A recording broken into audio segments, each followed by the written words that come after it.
एक बार माता पार्वती जी ने शंकर जी से एक प्रश्न किया। नवग्रह शिव महापुराण की कथा हैदराबाद भाग्यनगर से सुन रहे हो।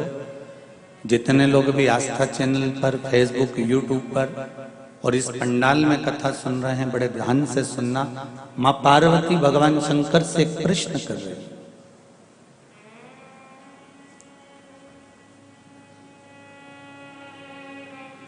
शिव भक्ति का सबसे सुंदर तरीका क्या है?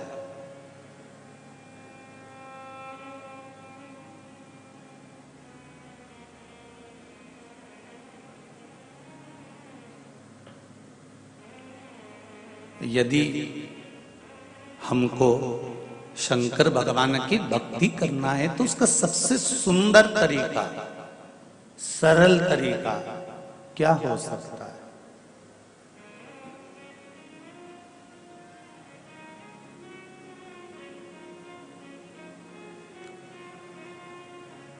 शिवजी ने कहा, पार्वती चलो। इस प्रश्न का उत्तर मैं आपको यहां पर नहीं दूंगा। इस प्रश्न का उत्तर मैं आपको काशी की गलियों में दूंगा। जिस गली में एक एक गली के अंदर अगर आप दर्शन करेंगे तो काशी की गलियों में शंकर भगवान सदा विद्यमान है।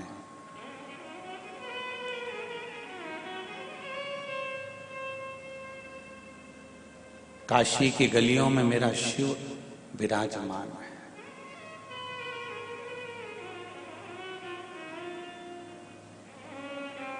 एक एक गली के अंदर कंकर शंकर सदा विराजमान।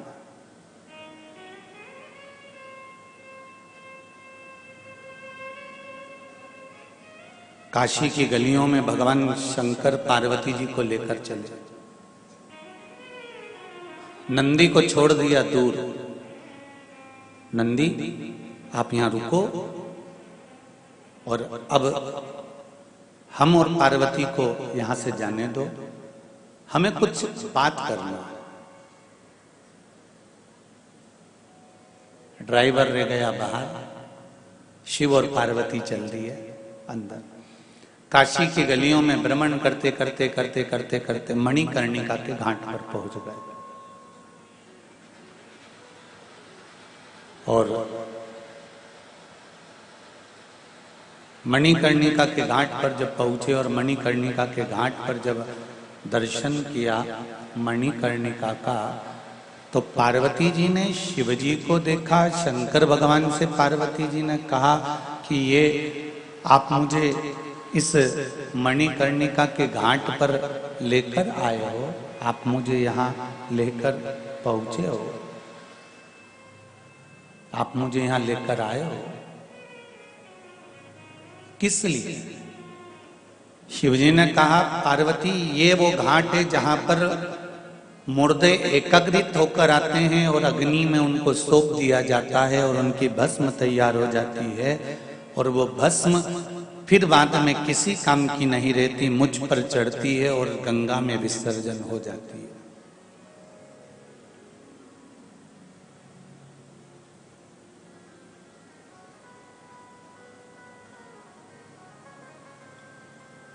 एक एक मुर्दे का स्वरूप देखिएगा पार्वती जी, ये कितने सुंदर हैं।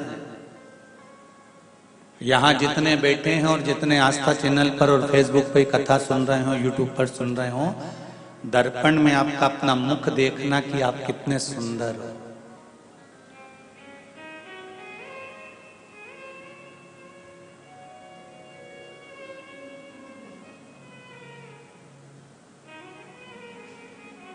इस सुंदरता को दर्पण में देखने के बाद में किसी के शरीर का ऑपरेशन हो रहा हो तो उस ऑपरेशन वाले शरीर को अंदर से देखना तो कितनी घृणा होगी।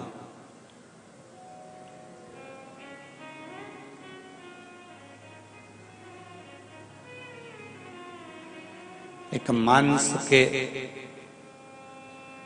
इस पिंड को, एक मांस के इस स्वरूप को शंकर भगवान कहते हैं पार्वती, जब मनुष्य का जन्म होता है ना, जब वो मात्र 3 महीने का रहता है माँ के गर्भ में, चतुर्थ माह का जब वो हो जाता है, तो देवाधिदेव महादेव कहते हैं पार्वती, तब उस जीव में थोड़ा सा कंपन उत्पन्न होने लगता है और वो परमात्मा से विनती करता है कि मेरा जन्म देना, तो मुझे केवल मांस का पिंड बनाकर मत भेज देना, इस पर कोई कपड़ा जरूर चढ़ा देना, और वो कपड़ा जो चढ़ाओ वो ऐसा चढ़ाना कि वो कपड़ा भी सत्संग में लीन हो जाए, ऐसा कपड़ा चढ़ा होना चाहिए, ऐसा वस्त्र चढ़ा होना चाहिए। ये जो चमड़ी, ये जो चर्म हमारे शरीर पर हमको दिख रही है, इस मांस के पिंड के ऊपर, ये मेरे शंकर ने किराए से दी है आपको।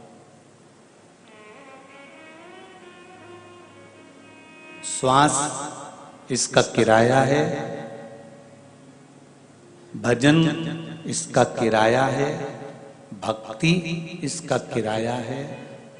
जैसे नवरात्रि में गरबे होते हैं तो गरबा खेलने वाली बेटियां बेटे कपड़े खरीद कर नहीं लेके आते, किराए से लेकर आते हैं। आजकल तो शादी ब्याहों में भी दूल्हा दुल्हन के कपड़े किराए से मिलने लगे। बोलो रे जी जी, सही है कि गलत है? अरे जम के तो बोलो हैदराबाद वालों, सही है। आजकल तो शादी ब्याहों में भी किराए के कपड़े मिलने लगे। गरबा खेलने जाओ तो किराए के कपड़े लेकर आ जाते हैं। कपड़े 9-10 दिन तक रखे, गरबा खेला, श्रृंगार करा, दर्पण में मुख देखा, सेल्फी ली, फोटो खींचा, उसके बाद में वो कपड़े वापिस देना पड़ गए, दे दिए।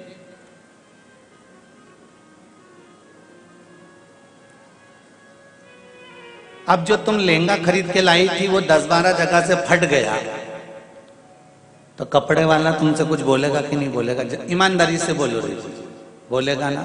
इतना महंगा लहंगा और ये फट गया है, 10 जगह से तुमने बेकार कर दिया है, इसके इतने मनके निकल गए हैं, इसका चार्ज अलग से लगेगा। उसी तरह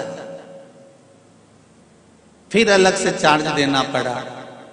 उसी तरह ये जो इस पिंड के ऊपर, मांस के लोंदे के ऊपर जो चमड़ी चढ़ी है, ये भगवान का दिया हुआ वो प्रसाद है, वो किराए की खोल है जिसको परमात्मा ने चढ़ा दिया। और ये किराए का जो खोल है, ये अगर सही तरह से वापिस नहीं जाता, ये वापिस वैसा कि वैसा ही नष्ट हो जाता है। तो परमात्मा कहते हैं कि इसने पूरे कपड़े की डिजाइन बिगाड़ दी, इसको फिर जन्म दो, फिर वापिस जन्म दिया जाता है, फिर वापिस भेजा जाता है। पुनरपि जननम पुनरपि मरणम, बार बार जन्म देकर, बार बार मृत्यु के प्रपंच में डालकर फिर पुनः भजन करवाया जाता है। परंतु वापिस लेकर देकर उस किराए के उस कपड़े को हमको वापिस करना होता है। उसी तरह ये संसार सागर में आकर हमको भी वापिस जाना होता है। और परमात्मा कहता है कि इसका सही उपयोग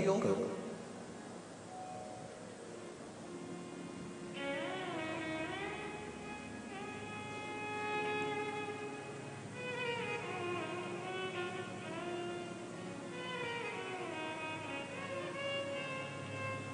हीरा कितने का आता है? लाखों का, करोड़ों का। दर्पण कितने का आता है? 50 रुपए का, 100 रुपए का, 200 रुपए का। दोनों में कीमत किसकी ज्यादा होती है? हीरे की। पर हीरा पहनने के बाद सबसे ज्यादा जरूरत किस चीज की पड़ती है? अरे बोलो जम के, दर्पण की। वो 50 रुपए का दर्पण तुम्हारे हीरे की कीमत को साक्षी बनाता है कि तेरे चेहरे पर, तेरे कान पर, तेरी नासिका पर, तेरे सिर पर, तेरे गले में अच्छा लग रहा है। भले वो करोड़ों का हो गया, पर दर्पण जब तक तुम्हारे सामने नहीं होगा तब तक उस हीरे की कीमत तुम समझ नहीं पाओगे कि तुम्हारे पास आने पर कितनी है। उसी तरह शरीर भगवान ने दे दिया, पर इस हीरे की कीमत जब समझोगे, जब किसी शिव महापुराण के दर्पण में जाकर बैठोगे, तब समझ में आएगा कि हीरे की कीमत कितनी है। ये शिव महापुराण की कथा नहीं है, ये दर्पण है।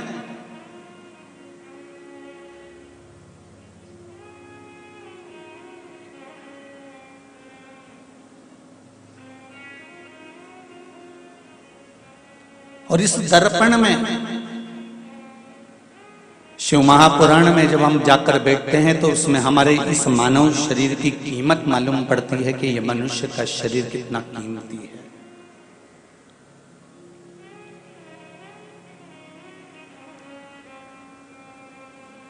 श्वास गिन गिन के तुझको मिलत है, ये लुटाने के काबिल नहीं है। ध्यान हरि का हृदय से न भूलो, ये भुलाने के काबिल नहीं है। बड़ी मुश्किल से नर तन पाया, ये गंवाने के काबिल नहीं है। बड़ी मुश्किल से ये मनुष्य की देह में लिए। हीरा जैसा शरीर मिला है, हीरे जैसा स्वरूप मिला है, हीरे जैसी चर्म मिली है, हीरा जैसा परिवार मिला है, पर इसकी कीमत जब पहचानी जाएगी, जब दर्पण में जाकर बैठोगे कि इसकी कीमत क्या। बहस करने में कीमत नहीं निकालना है हमको। दुनिया के लोग इसमें भी बहस कर लेते हैं, मैं तुम्हारी बड़ी बहू ज्यादा सुंदर कि छोटी बहू ज्यादा सुंदर। तो सास से पूछा जाए तो सास एक ही बात कहेगी, जो मेरी सेवा करे वो सबसे ज्यादा सुंदर। सही है कि गलत है? जो सेवा करे वो सुंदर।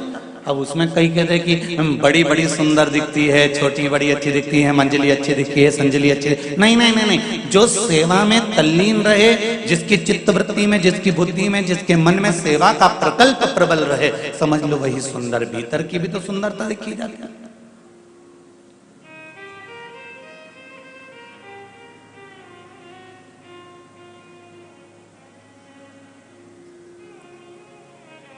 और नहीं तो मालूम पड़े भीतर की सुंदरता ना हो। एक नई नवेली बहू आ गई, सास ने पूछा तुम्हें सब बनाना आता है बेटा? हाँ मम्मी सब आता है मेरे को। आइसक्रीम बना लेती हो? हाँ मम्मी। जा बना ले बेटा।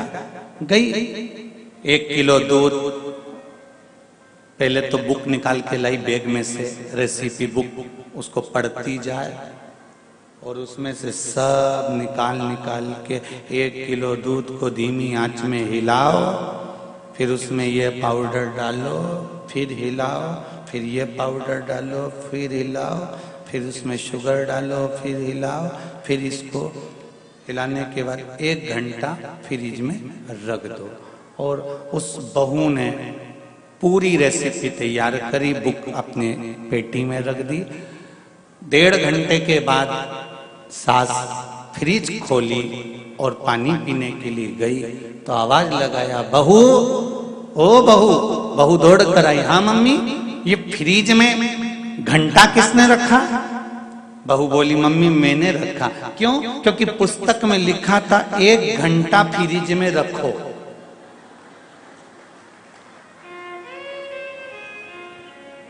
सास ने माथा ठोका, अरे ओ पगली, मंदिर का घंटा रखने थोड़ी ना बोला था। जो तूने वो गोल तैयार करा था उसको 1 घंटा फ्रिज में रखना था, और तू चली तो मंदिर का घंटा फ्रिज में रखकर आ गई। तो इस हम कह दे कि सास कह दे कि बड़ी बहू अच्छी है कि छोटी अच्छी है कि मंजली अच्छी है कि संजली अच्छी है, जो सेवा में तल्लीन है वो अच्छी है।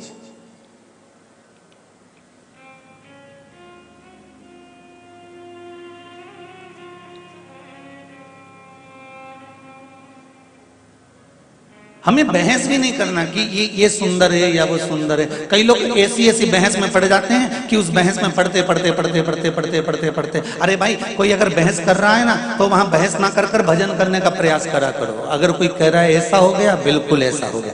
तुमने ऐसा कर दिया, हाँ ऐसा हो गया। तुमने वैसा कर दिया, हाँ वैसा कर दिया। बहस ना कर भजन कर।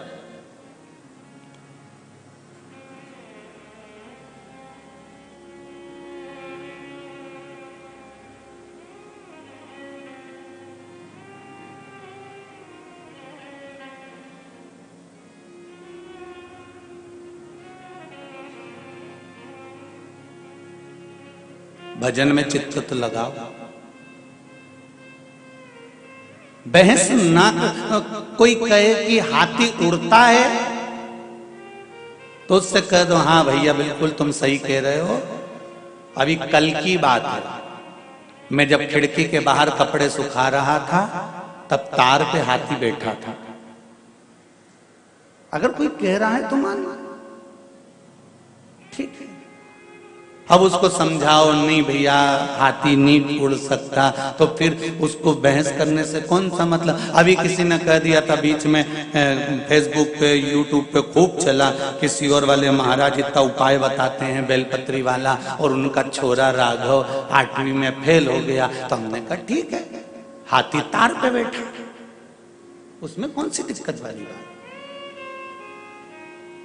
पर एक बात कहना चाहूंगा दिल से, हृदय से, व्यासपीठ से, जितने भी इस शिव महापुराण के छोटे छोटे जो उपाय, जो शिव महापुराण में, स्कंद पुराण में, पद्म पुराण में, अग्नि पुराण में, नर्मदा पुराण में, लिंग पुराण में, ये सारी पुराणों में जो छोटे छोटे भाव लिखे जाते हैं, अगर इसको व्यक्ति दिल से करता है तो ये दिल से कहता हूं कि उसकी कामना पूर्ण जरूर होती है, पूर्ण जरूर होती है।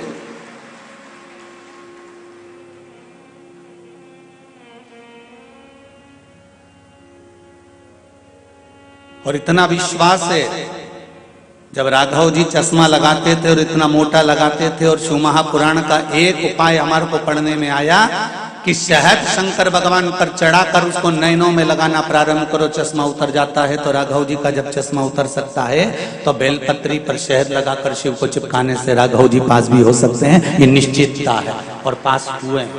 इसका प्रमाण देने की जरूरत नहीं है अपने को। अपने को तो केवल बहस करने वालों से हटकर कह देना चाहिए कि तार पर हाथी बैठा है और हमने कल ही देखा है, निश्चित है।